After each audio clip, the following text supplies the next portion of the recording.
Today I thought I would just go a little bit into ancient history, yeah, and then come to where we are today. Okay, so all of you have heard of the Varaha Avatar? Yes? If you have not, which country are you in?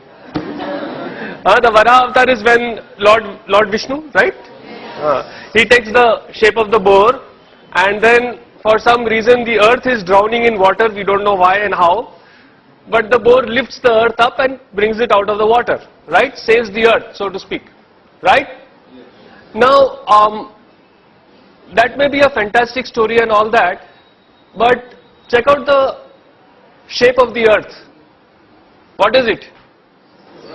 It's round, right?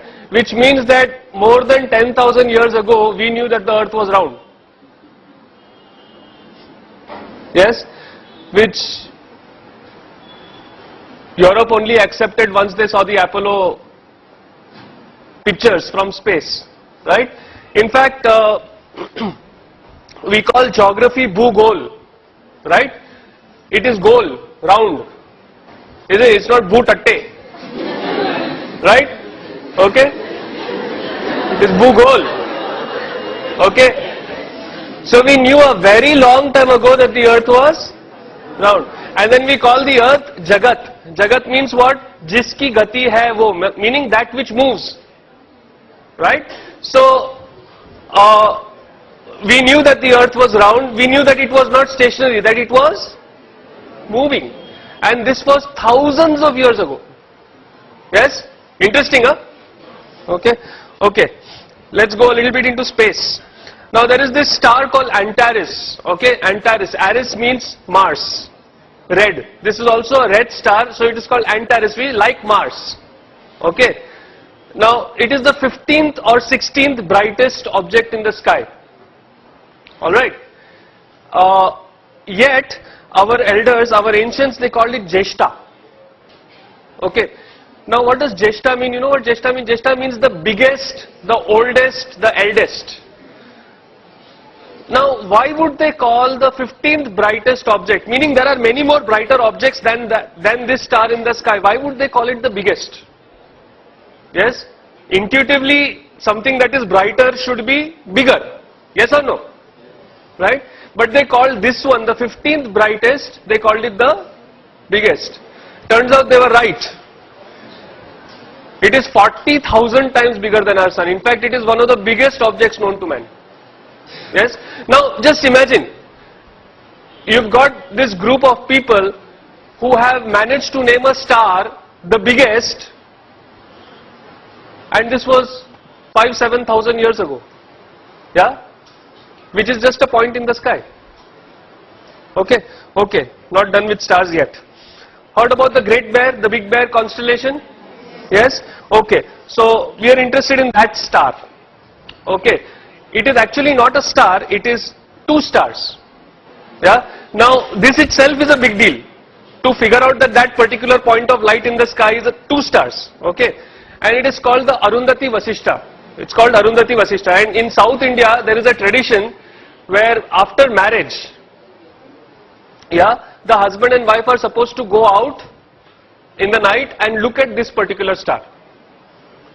Okay, now, funny tradition. Right? Okay. Now, most twin star systems rotate like this, like one star is in the middle and the other star is going around it. This is definitely not the way a husband and wife should be. Isn't it? Right? But Arundhati Vasishta, this particular system moves like that. Now, first, to figure out that that is a twin star system. Second, to figure out that it rotates in this way and not in that way. This is not something which is easy or obvious, is it? Yes? Third, to do it without telescopes.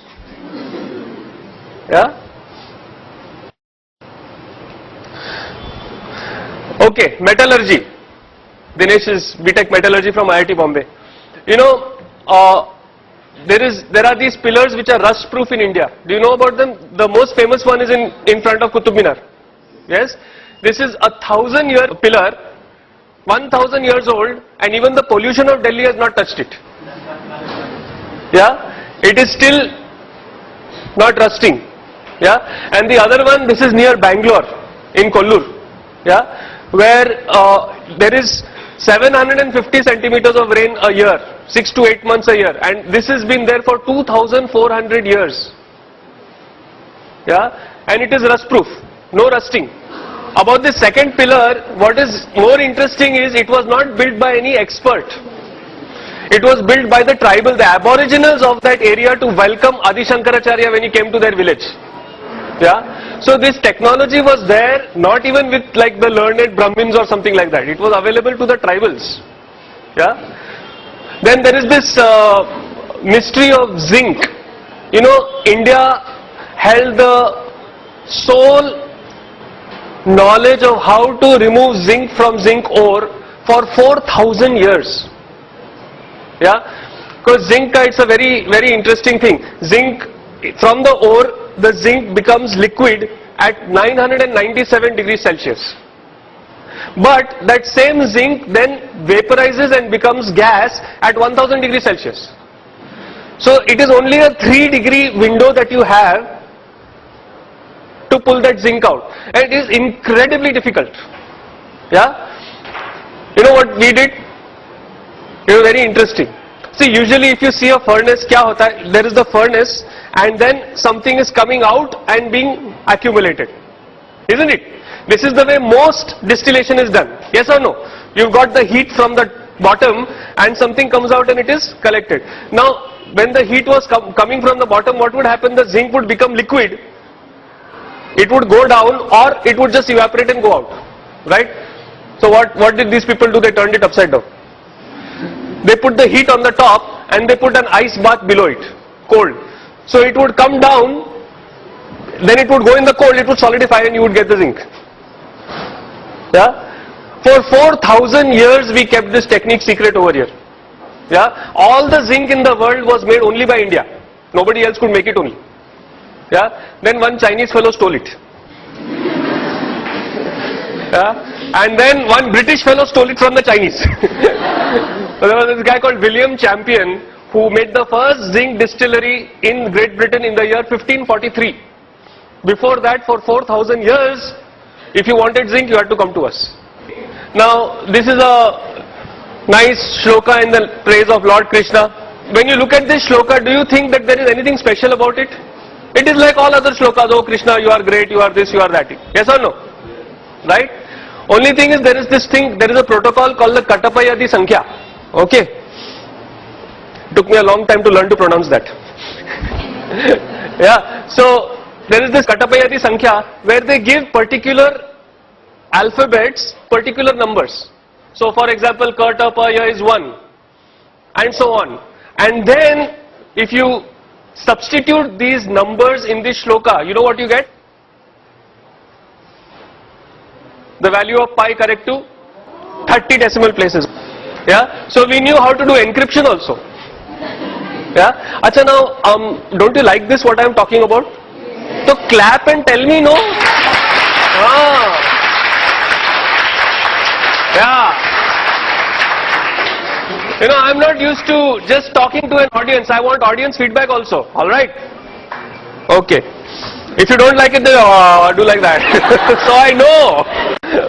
Now recently I had been to Goa, and in Goa there is this place called Vasco Da Gama. You have heard of it, right? Now why is Vasco Da Gama called Vasco Da Gama? Because there was this fellow from Portugal who came and supposedly discovered India. Right? Okay, let me tell you the true story. This story is in Vasco Da Gama's own journal, which is there in Lisbon today. Okay. There were two guys who went searching for India. One of them was Christopher Columbus. The other was Vasco Da Gama. Okay. Now Christopher Columbus, he went in the opposite direction. From Europe he went up. Okay. And he found America. Only he thought America was India. Okay. That is why the natives of Americans are called Indians. That's where the Indian name comes. Because he thought, mereko India mil gaya. Right? So he called those people Indians. He called them Indians actually. Then the other people came and, called them red because they were not white. Yes? So that was Christopher Columbus' story. Vasco da Gama, he went in the opposite direction. If you know your geography, he came down from Africa, and he was too chicken to go out into the main sea. He would only sail keeping the coast in view. Okay? And he was having the biggest ship available at that time in Europe. Alright? So he came all the way down to the Cape of Good Hope.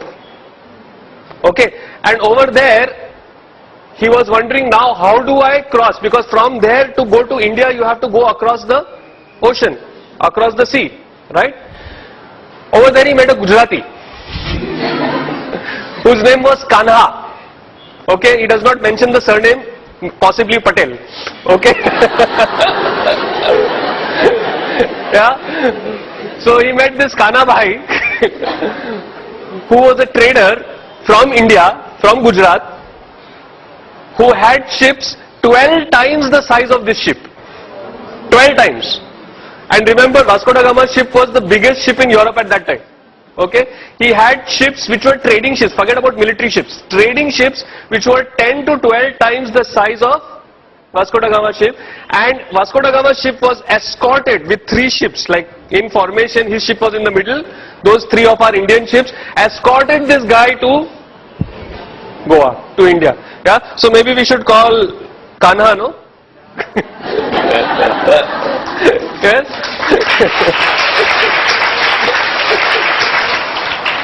Now, I mean, we could go on and on and on. The amount of history, the amount of knowledge that this country had was phenomenal. Absolutely phenomenal. Yeah? And what was even more phenomenal was these guys had this knowledge 5, 7, 10,000 years ago. And this wealth that our country has, I will not say had, this wealth that our country has was systematically destroyed by the British when they came here. Yeah, they rewrote our history. So that when they left us with a legacy of being ashamed of our own culture and our own tradition. Yes, in Delhi we know this very cute old couple. Uncle is 81 years old, auntie is 71 years old, and they will be celebrating. You should do PT. But unfortunately, do you see that even today in schools you do PT, you don't do yoga? Yeah. So we have got independence, it's 60 years, but we are still thinking in those terms only. That is what the British wanted. Yeah. To break this country, they had to break the education system and break the traditions.